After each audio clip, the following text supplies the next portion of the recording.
வணக்கம். திருச்சிற்றம்பலம், தில்லையம்பலம். வாழ்க்கையில் உழைச்சும் கூட முன்னேற முடியவே இல்லை. அப்போ அது எது நமக்கு தடையாக இருக்குது, எனக்கு மட்டும் ஏன் இந்த கஷ்டம் வருது அப்படிங்கிற கேள்வி எல்லாரும் நிறைய கேட்டுக்கிட்டே இருக்காங்க. அப்போ இதுக்கெல்லாம் விடை என்ன அப்படின்னு பார்க்கணும்னா, நாம் எப்படி ஒரு ஜாதகத்தில் பிறக்கிறோமோ அந்த பிறந்த லக்னம் தெரியுதில்ல, அதுபோல் நம்மளுடைய பிரபஞ்சம், மூல பிரபஞ்சம்தான் காலபுருஷம் அப்படின்னு சொல்கிறது. அந்த காலபுருஷத்தில் நம்மளுடைய ராசி, அதாவது இப்போ உதாரணத்திற்கு கடக ராசி, கடக லக்கணம், ஏன் இவங்க மேலே வர முடியல வாழ்க்கையில் அப்படின்னு பார்த்தா அதில் நிறைய விஷயங்கள் உள்ளே ஒளிஞ்சிருக்கு. அதை பற்றி தான் நாம் இன்றைக்கி பார்க்கலாம். அப்போ கடகராசிக்காரங்களுக்கு வாழ்க்கையில் என்ன கர்மா ஒளிஞ்சிருக்கு, என்ன செஞ்சால் விதியை மாற்றலாம் அப்படிங்கிற விஷயங்கள்லாம் இருக்கும்ல. அப்போ நாம் கடக ராசி, அது கால சக்கரத்துக்கு 4வது ராசி. அப்போ நம்மளை பெற்று வளர்த்து ஆளாக்கிய நம்முடைய தாய், அதுதான் 4ஆம் இடம். இப்போ கடகம் என்பது தாய்மையை குறிக்கக்கூடியது, அம்மாவை குறிக்கக்கூடியது. அது இந்த நேரத்தில் நாம் நினைக்கணும். இப்போ ஒவ்வொரு ராசிக்கும் லக்கணம் இருக்குது, அது எந்த இடம் வருதுன்னு நினச்சி அதற்குரிய ஒரு எப்படி சொல்கிறது, நம்பிக்கைக்குரிய உணர்வு, சத்தியபூர்வமான உணவை நம்ம நினைக்க நம்ம வாழ்க்கையில் நல்லாயிருக்கும். அப்போ அம்மாவை திட்டக்கூடாது. அம்மாவோட உருவப்படங்களை பாக்கெட்டில் வச்சுக்கிறது, அம்மாவை நினைக்கிறது, அம்மாவோட ஆசீர்வாதம் வாங்கிறது, அம்மாவோட கால் பாதத்தை வரைந்து வைத்துக்கொண்டு, அவர்கள் உயிரோடு இருக்கும்போதே வரைச்சி வைத்துக்கொண்டு, அதுக்கப்புறம் நாம் அவங்கள தெய்வமாக வணங்கலாம். அப்படிப்பட்ட தெய்வீகமான ஒரு உணர்வு கடகராசி. அது தாய் உள்ளம் கொண்டது. எல்லாரும் வேணும், எல்லாரும் நல்லா இருக்கணும், என்னை பொறுத்தவரை எல்லாரும் நல்லா இருக்கணும். ஒரு குடும்பத்தில் ஒரு கடகம் அப்படி இருக்கிறனாலே நீங்கள் நிறைய புண்ணியம் பண்ணியிருந்தா தான். கடகம் பிறந்ததே, கடகத்தில் தான் பூமியே பிறந்தது. அப்போ தான் உலகத்தில் உள்ள எல்லா புண்ணியமும் அங்கே இருக்குது. அதுக்கு காரணம் என்னென்னா, கடகத்தில் தான் குரு பகவான் உச்சமாகிறார். அப்போ குருனா பணத்தை கொடுக்குறவர், அவர் போய் அங்கே போய் உச்சம் அடைகிறார் அப்படின்னா, கடகங்கிறது ஒரு நீர் ராசி, ஓடும் நீர். அப்போது நீங்கள் கடகத்தில் ஒருத்தர் பிறந்தாருன்னா உங்களுக்கு வறுமை கண்டிப்பாக தீர்ந்துடும். முதல்ல கஷ்டமாக இருப்பீங்க, அப்புறம் நல்லாயிருவீங்க. எப்படியாவது சாப்பிட்றதுக்கு ஒரு நல்ல சாப்பாடு கிடைக்கும், காசு வந்துடும். மற்றவங்க முன்னாடி நீங்கள் ஒரு கையேந்தாத ஒரு வாழ்க்கையை அது கொடுத்துரும். கடகத்துக்கு அப்படி ஒரு பவர்ஃபுல் இருக்குது. இப்போ நிறைய விஷயங்களை எடுத்துக்கிட்டிங்கன்னா, நிறைய பேர் கடகராசி, கடக லக்கணத்தில் தான் ஜனித்தவர்கள் தான் இந்த உலகத்தையே ஆண்டிருக்காங்க. அப்படி தான் இறைவனை கொடுத்துருக்குறான். அப்போ மனிதர்களை ஆளும் திறமை, மக்களை ஆளும் திறமை, ஒரு ஆளுமை பண்பு, இதெல்லாம் கொடுக்கறது எதுனா கடகம்தான். அப்போ கடகம் என்பது ஒரு பவர்ஃபுல்லான வீடுன்னு நான் ஏற்கனவே சொல்லிட்டேன். அது மட்டும் இல்லை, இது ஒரு ஜனவசியத்தை கொடுக்கக்கூடிய ராசி. இவங்க பேசுகிறாங்கன்னா ஜனவசியம் ஆயிரும். கடகம் ஒரு ஜனவசியம். என்னன்னா, கடக லக்கணத்தில் பாருங்கள், அரசியல் நடிகர்கள், அரசியல்வாதிகள், கலைஞர் இருந்திருக்கார். இப்போ நம்ம பல நடிகர்களும் இருந்திருக்கிறாங்க. அப்போ இவங்களையெல்லாம் பார்த்தீங்கன்னா ஜனங்கள் இவங்க நோக்கி ஈர்த்து போய்கிட்டே இருப்பாங்க. அப்போ கடகத்தில் நிறைய பேர் பிறந்திருந்தாலும் கடகத்துக்கு ஒரு பவர். அப்போ அதை விட அவங்க ராசியில் சந்திரனுடைய வீடு, அங்கே தான் குரு உச்சமாகிறார். அப்போ குருவோட நட்சத்திரம் அங்கே புனர்பூசம் 4ஆம் பாதம் இருக்குது. இப்போ குருவினுடைய பிறந்த நட்சத்திரம் எது தெரியுமா? பூசம். அதுவும் உள்ளே இருக்குது, ஆயிலியமும் உள்ளே இருக்குது. அப்போ சந்திரனும் புதனும் இணைந்தால் இந்திரனை போல் வாழ்வாங்கு வாழ்வார்கள் அப்படின்னு உண்டு. பாருங்கள், சந்திரன் மனோகாரகன், புதன் புத்திகாரகன். டெக்னிக்கலாக எப்படியெல்லாம் அமைச்சு வச்சுருக்காங்கம்மா, எப்படியெல்லாம் பேச முடியும், எப்படியெல்லாம் உருவாக்க முடியும்னு தெரியும். யாருக்கிட்ட எப்படி பேசணும், எங்கே எப்படி நடந்து கொள்ளணும் அப்படின்னு இடம்பொருள் ஏவல் எல்லாம் அவங்களுக்கு நல்லா தெரியும். அதனால் யார் பேச்சிலே மடக்குதல், கொள்ளுதல், இதெல்லாம் ஈஸியாக வந்துடும். அப்போ முடிஞ்சால் நம்ம பார்த்திங்கன்னா கடகராசிக்கு ஜனவசியம். அப்போ ஜனவசியத்தை கொடுக்கக்கூடியதே கடகம்தான். அதனால் நம்ம எங்கேயாவது ஒரு கூட்டம் நடத்துகிறோம், இல்லைன்னா ஒருத்தரை பார்க்க போகிறோம் அப்படின்னா, புனர்பூச நட்சத்திரமோ பூச நட்சத்திரமோ வர்ற நாளில் ஒரு விஷயத்தை நீங்கள் ஸ்டார்ட் பண்ணிங்கன்னா அது வசியமாயிடும். நோட் பண்ணி வச்சுக்கோங்க. புனர்பூச நட்சத்திரமோ பூச நட்சத்திரமோ வர்ற நாளில் ஒரு விஷயத்தை நீங்கள் ஸ்டார்ட் பண்ணிங்கன்னா வசியமாயிடும். அதுக்கு ஒரு ஈர்ப்பு இருக்குது. அப்படி ஒரு ஈர்ப்பு அது கொடுக்க ஆரம்பிச்சிடும். அப்படிப்பட்ட ஒரு கிராஸ்பிக் பவர் அதுகிட்ட இருக்குது. அப்போ ரொம்ப நல்லாயிருக்கும். இப்போ பூச நட்சத்திரம் வர்ற அன்னைக்கு நீங்கள் ஆலங்குடி குரு பகவானை கும்பிட்டீங்கன்னு வச்சுக்கோங்க, என் கடைக்கு கூட்டமே வரல அப்படின்னா அட்லீஸ்ட் ஒரு குரு பகவான் படத்தையாவது பூச நட்சத்திரத்தை அன்னைக்கு மாட்டி நீங்கள் இது பண்ணலாம்.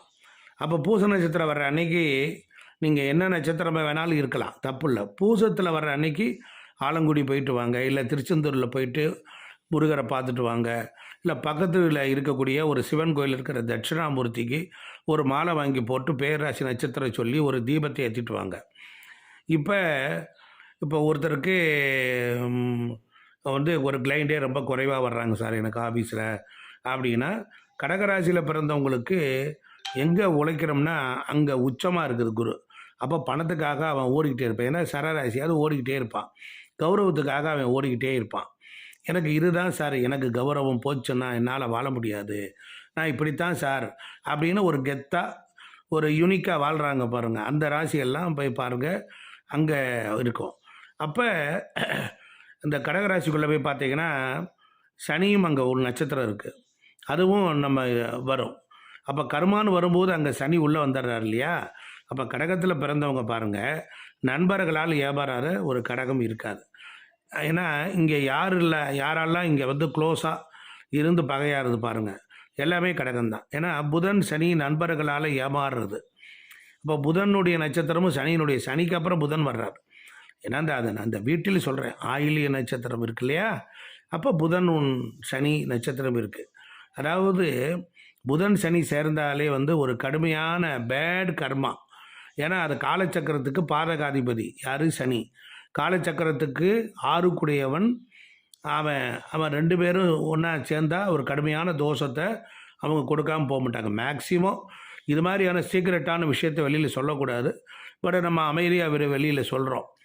அப்போ அவங்க வந்து என்ன பண்ணணும் அப்படின்னா, நண்பராக இருந்தாலும் நீங்கள் நண்பர்கிட்ட நீங்கள் ஒரு சீக்ரெட் சொல்கிறீங்கன்னு வச்சுக்கோங்க, அவனுக்கு ஒரு நண்பன் இருப்பான்ல, அதை மறந்துடக்கூடாது.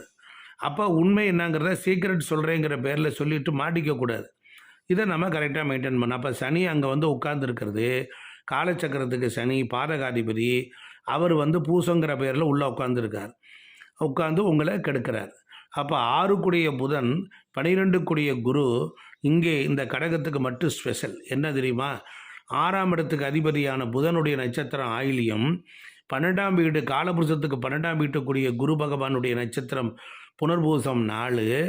அப்போ 6, 12 தொடர்பு வருது. அப்போ குருவோட நட்சத்திரம் 12 குரு நட்சத்திரம் அங்கே உட்காந்துருக்குல்ல, காலச்சக்கரத்துக்கு அந்த ராசிக்கு 8 நட்சத்திரம் சனி. புரியுதுங்களா, சனி ராசிக்கு 8 நல்லா கவனிக்கணும், கடகராசிக்கு சனி 8 அப்போ இந்த 6, 8, 12 ஒரு தொடர்பு வந்துடுது. அப்போ அது ஒரு விபரீத ராஜயோகம். அல்லல் பட்டு துன்பப்பட்டு துயரப்பட்டு வேதனைப்பட்டு கஷ்டப்பட்டு போராடி இதெல்லாம் விபரீதமாக இருக்கும். இதெல்லாம் இந்த விபரீதத்தை சந்தித்ததுக்கு அப்புறம்தான் நாம் ஒரு தலைவனாக, நாம் ஒரு நல்ல மனிதனாக, வாழ்க்கையில் ஒரு பூகம் வராமல் இருக்காது, ஒரு புயல் வராமல் இருக்காது, ஒரு அக்னி பிளம்பு வராமல் இருக்காது. எப்படினாலும் இந்த கடகம் அதுக்கு அவ்வளோ பவர். கடகத்தை நம்ம சாதாரணமாக நினைக்கக்கூடாது. ஹார்டு ஒர்க் பண்ணுவாங்க, ஒர்க் பண்ணிக்கிட்டே இருப்பாங்க. இவங்களுக்கு பேக் எண்டில் தான் ஹார்டு ஒர்க் பண்ணுவாங்க. அதாவது சும்மாலாம் இல்லை, கடகத்துக்கு வந்து விபரீத ராஜயோகம் இருக்குது. அவங்க எந்த லெவலுக்கு தயாராக இருப்பாங்க, எந்த லெவலுக்கும் போவாங்க. அடிக்கடி என்ன பேசுவார் என்ன பண்ணுவாங்கன்னு தெரியாது. ஏன்னா அதுக்கு காரணம் என்ன அப்படின்னு கேட்டிங்கன்னா, கடகத்துக்கு பவர் இருக்கா இல்லையா. அப்போ கடகங்கிறது சாதாரண, ஆனால் இவங்க உழைச்சி ஏன் ஓட தயாராங்க. இவங்களுக்கு வாழ்க்கையில் வளர்ச்சினாலே 45 வயசுக்கு மேலே தான், 45க்கு மேலே பிற்பகுதி தான். முற்பகுதி வந்து நீங்கள் நினச்சே பார்க்க முடியாது, பிற்பகுதியில் தான் நீங்கள் வந்து ஜாம்பவான். அதனால் வந்து நீங்கள் முற்பகுதியில் வந்து நிறைய பிரச்சனைகளை சந்திச்சிருப்பாங்க. அப்போ அதே போல் தான் வாழ்க்கையில் ஒரு சாதாரண ஆளாக இருந்து ஒரு பெரிய வெற்றியாக ஒரு பிரம்மாண்டத்தை செய்கிறார் அப்படின்னா, கடகம் வந்து அந்த சனி புதன் தான் எதிரி. அது அப்படியே ஜலராசி வேறு. அப்போ ஊமை ராசின்னு சொல்லுவாங்க. ஏன்னா ராசி கடகத்தை ஊமை ராசின்னு சொல்கிறது ஒரு வழக்கம். செயலில் செஞ்சுக்கிட்டு போயிட்டே இருப்பாங்க. அதுக்கு நேராக திரிகோண வீடு கடகம் விருச்சிகம், அங்கேயும் புதன் சனி, அங்கேயும் சந்திரன் புதன் சனி, இங்கே செவ்வாய் புதன் சனி, மேலே குரு புதன் சனி. எப்படி பாருங்கள், 9ஆம் வீடு. அப்போ இதெல்லாமே ஒரு கர்மாவை பேஸ் பண்ணியே தான் இருக்குது. திரிகோணத்துக்குள்ளரையும் இதை சரியாக வச்சுருக்கிறாங்க. அப்போ சந்திரன் புதன் சனி அங்கே எடுத்துக்கிட்டிங்கன்னா 5ஆம் இடத்துல செவ்வாய் புதன் சனி அங்கே மீனத்தில் குரு புதன் சனி அப்படி எல்லாமே வந்துடுது. இப்போ நீங்கள் என்ன பண்ணணும்னா சீனிவாச பெருமாள் அவர் தான் உங்களை காப்பாற்றுவார். வேங்கடநாதன் அவர் தான் நீங்கள் பிடிச்சிக்கணும். அப்போ செவ்வாய் சனி புதன் இங்கே வெங்கடாச்சலபதியாகவும், குரு புதன் சனிங்கிறது மீனத்தில் அங்கே குருவாயூரப்பனாகவும், சீனிவாச பெருமாள் வெங்கடாச்சலபதியாக வருஷத்துக்கு ஒரு முறை நம்ம போயிட்டு வர நன்மை உண்டாகும். திருப்பதிக்கு ஒரு தடவை போயிட்டு வரலாம். அப்போ புதன்கிழமை அன்றைக்கி குருவாயூர் போங்க, உங்கள் வாழ்க்கையே மாறும். கர்மா நிறைய குறைஞ்சி போகிறதுக்கு வாய்ப்பு உண்டு. உங்களுக்கான ஒரு மதிப்பு மரியாதை கிடைக்கும். வாழ்க்கையில் ஒரு வெற்றியை பெற ஆரம்பிச்சிருவீங்க. அதே போல் பூச நட்சத்திரத்துக்கும் குருவை போய் பார்க்கலாம். தட்சிணாமூர்த்தியை பாருங்கள், உங்கள் வாழ்க்கை மாறும். உங்கள் வாழ்க்கை வளர்ச்சி 100% வெற்றி அடைகிறதுக்கு இவ்வளவு விஷயம் உங்கள் ஜாதக கட்டத்துக்குள்ளே கர்மா ஒளிஞ்சிருக்கு. அப்போது உங்களை நம்பி கெட்டவர்கள் யாரும் இல்லை. அதனால் உண்மையிலே நீங்கள் கடகத்தில் உங்கள் நண்பர்கள் எல்லாம் எடுத்து பாருங்கள். அவங்க கஷ்டத்தை தான் சுமப்பாங்களே ஒழிய நம்ம கண்டிப்பாக அவங்க துரோகம் பண்ண மாட்டாங்க. அப்படி துரோகம் பண்ணி இருக்காங்கன்னு வேறு கிரகம் எங்கேயாவது இருக்கும், அதுக்கு நம்ம வந்துடக்கூடாது. ஆகையினால அவங்கவுங்க சுய ஜாதகத்தை பார்க்கணும். இது ஒரு பொதுவான பலன். அப்போது நான் இந்த பொது பலனை வச்சுக்கிட்டு பரிகாரம் கர்ப்பவடியை தீர்க்கிறதுனா ஒரு ரெடியான விஷயங்களை கொடுத்துருக்குறோம். இதை நீங்கள் ஃபாலோ பண்ணி பாருங்கள். குலதெய்வத்தை வழங்கி வழிபட்டு பாருங்கள். அதே போல் குலதெய்வத்துக்கு தேங்காய் விளக்கு போட்டு பயனடைஞ்சவங்க நிறைய பேர். அதனால் நீங்கள் இந்த மாதிரியெல்லாம் நிறைய விஷயங்கள் சொல்ல பூர்வீகத்தில் ஏற்கனவே நீங்கள் இந்த ராசி இந்த லக்னம் இதில் பிறக்கணும் அப்படின்னாலே கண்டிப்பாக உங்களுடைய கர்ம வினை இப்படி இருக்குது. இதை நம்ம மனசுக்கு தெரியாது. இது ஒரு ஜோசியர்கிட்ட போனால் தான் அவர் உங்களுக்கு விளக்கி சொல்வார். அதனால் நிறைய இறைப்பரிகாரம் கோயிலில் விளக்கேற்றுறது, உப்பு போட்டு கண்ணாடி ஜாரில் வச்சுக்கலாம். அதாவது மஞ்சள் கயிறை நம்ம ஒன்று கையில் கட்டிக்கலாம். அதே போல் ஒரு ஏலக்காயை நம்ம பையில் போட்டுக்கலாம். இதெல்லாம் நம்மளை ஒரு ஆக்ரஷன் பண்ணத்தான் செய்யும். அதுபோல் குழந்தைகளுக்கும் படிப்பு வரலை அப்படின்னா ஏலக்காய் மாலை ஹயக்ரீவருக்கு பண்ணலாம். இப்படி நிறைய விஷயங்கள் நமக்கு போய்கிட்டே இருக்குது. இதெல்லாம் நீங்கள் முயற்சி பண்ணுங்கள், கண்டிப்பாக நன்மை உண்டாகும்.